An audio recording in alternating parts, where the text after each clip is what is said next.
The United States has one of the lowest minimum wages of any advanced democracy in the world. And while theoretically raising the minimum wage would mean more money in the pockets of workers, in practice, it's actually more complex than that. Liberal economists say that by boosting the minimum wage and lifting the wages for millions of workers, we will stimulate the economy and reduce taxpayer spending on government assistance programs, while conservatives argue that a push for a $15 minimum wage by 2020, which we're going to edit to $12, will come with a steep spike in prices.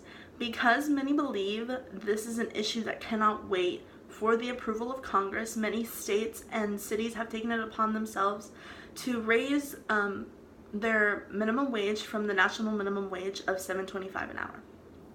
And while personally I do not believe that raising the national minimum wage to $12 will magically erase poverty and increase the standard of living, I do believe that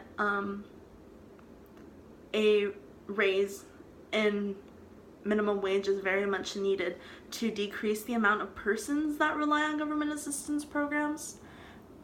However, employment is a factor that needs to be taken into consideration when advocating for a minimum wage increase. In California, when the state increased the minimum wage, restaurants saw a 20% increase. However, employment also decreased by 10%.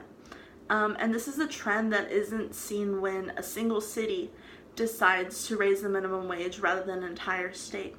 So I believe we need to consider whether or not a better standard of living is worth a higher unemployment rate.